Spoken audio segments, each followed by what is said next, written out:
Alright, today we're going to continue dividing polynomials, but it's part 2. I'm going to show you a technique for something you can do when you're trying to divide a polynomial by a polynomial.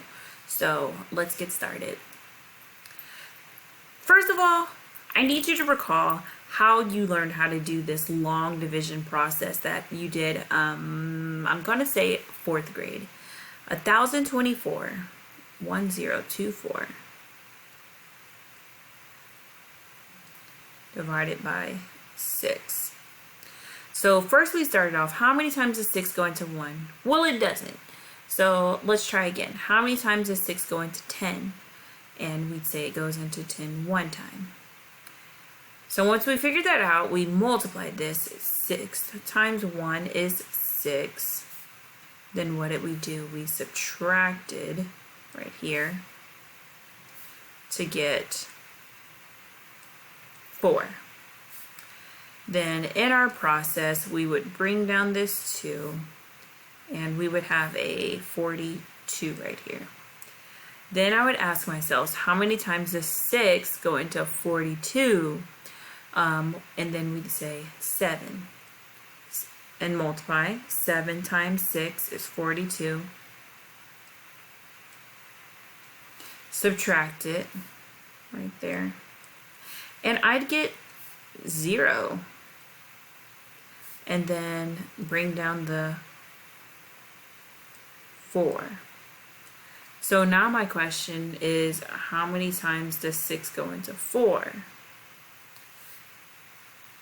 Well, 0 times, multiply it, I get 0.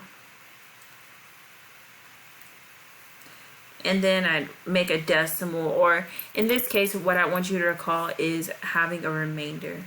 If I had a remainder, what I would do is take this number and put it over 6. So my answer would be 170 and 4/6, or 170 and 2/3. I know that's taking it way back. You guys know how to convert to decimals and all that, but I need you to kind of recognize this process. What did we do? To divide, then we multiply, subtracted, bring down the next number. That process is what I need you to remember. I actually saw a YouTube video about this. This little girl was singing, divide, multiply, and subtract. Bring it on down, then bring it on back. Divide, multiply, and subtract. Bring it on down and bring it on back. Any case, if you like that song, cool. I'll see if I can find the video and show y'all in class. We're going to work a problem like this. Find the quotient. So we're going to use that process that I just sang to you. Divide, multiply, and subtract. Bring it on down, bring it on back. So what I'm going to do is I'm going to set it up. My part that is first goes inside, and the part that comes second goes outside. So I'm going to write x squared plus 3x minus 40 on the inside. With that being said, I always work with my first terms. So I'm looking at x and I'm looking at x squared. I'm thinking, how many times does x go into x squared, or what? X times what gives me x squared? Well, that would be x times x. X times x equals x squared. X times x equals x squared. So what I'm going to do, I like to do this off on the side. Just take this x and multiply it by x minus 5. Same as what we did when we were doing our basic long division with numbers. We multiplied that out. And that equals x squared minus 5x. I'm going to write that here.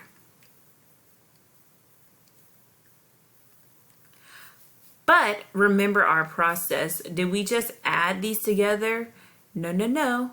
No, no, no. It was divide, multiply, and subtract. So on this step, I'm actually going to switch my signs because I need to subtract x squared, and I need to subtract negative 5x, which actually would convert this to plus. And what would I be left with? I'd be left with this canceling, and I'd be left with 8x. Following the tune of my song, I said divide, multiply, and subtract. Bring it on down and bring it on back. So what I'm going to bring down is this minus 40. Bring it on back means go back to your first terms. I'm looking at x and I'm looking at 8x. I'm thinking x times what gives me 8x? X times what gives me 8x? Well, that's going to be 8. So I'm going to put it up here. Notice my placement. I intentionally put this x here instead of at the beginning. Why did I do that? Because this x is in like the x's placeholder. Notice if I had an x squared, I'd put it up top here. X's go here and then constants at the back. So on the side, I'm going to do 8 times x minus 5. And I'd get 8x minus 40. So I'm going to go ahead and write that underneath here. 8x minus 40. But let's not forget what we have to do. Divide, multiply, and subtract. So I'm going to subtract 8x and I'm going to subtract negative 40. So that switches my signs. And when I do that, those actually cancel and I'd get 0 for a remainder. So my final answer is x plus 8. I do want to kind of give you some type of tip here. Dividing is the opposite of multiplication.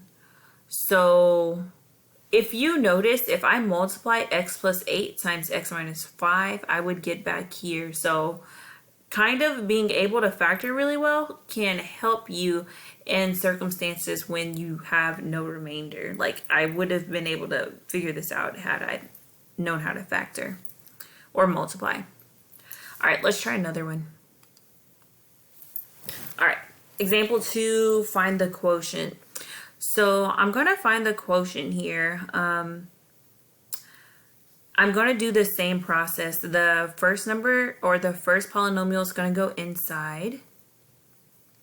So I'm going to have 6x squared plus 7x minus 20 divided by 2x plus 5. Again, look at your first terms. I have 2x and I have 6x squared. So I'm really thinking to myself, 2x times what is going to give me 6x squared? 2 times what gives me 6? Well, that's 3. 2 times what gives, x times what gives me x squared? X. 3x times 2x would give me 6x squared. So on the side, let's go ahead and multiply 3x times 2x plus 5. Let's see what we get. We're going to get 6x squared plus 15x. So let's write that down. 6x squared plus 15x. Let's remember our song, divide, multiply, and subtract. Bring it on down, then bring it on back. So divide, multiply, and let's see, we need to subtract. So I'm going to subtract 6x and I'm going to subtract 15. So that should be switched to a minus. Let me see if I can make that stand out a little bit better.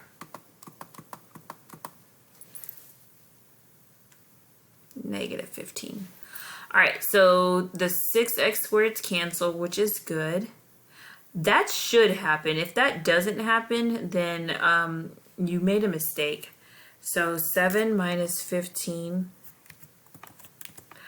I think I mentioned it to one class yesterday. That's like one of my least favorite things to add or subtract. So negative 8x. Divide, multiply, and subtract. Bring it on down. Bring it on back. That means let's repeat it. Let's repeat the process. So I'm thinking, how many times does 2x go into negative 8x? Or 2x times what gives me negative 8x? And that's going to be negative 4. Negative 4 times 2x is negative 8x. Ugh. 2x plus 5. Let's distribute it. I get negative 8x minus 20. It's looking good. Negative 8x minus 20. But remember, divide, multiply, and subtract. If I subtract negative 8x, that's going to switch to addition. That's going to be plus. And if I subtract negative 20, that's going to be plus. So both of these cancel and I have 0 remainder. My answer is 3x minus 4. Okay, good. Let me see. I have 4 examples here. All right, so for this next one, I'm going to go ahead and stop the video here. I think I'm going to upload a second one to continue. I just want to make sure I don't run out of time. Thanks, guys.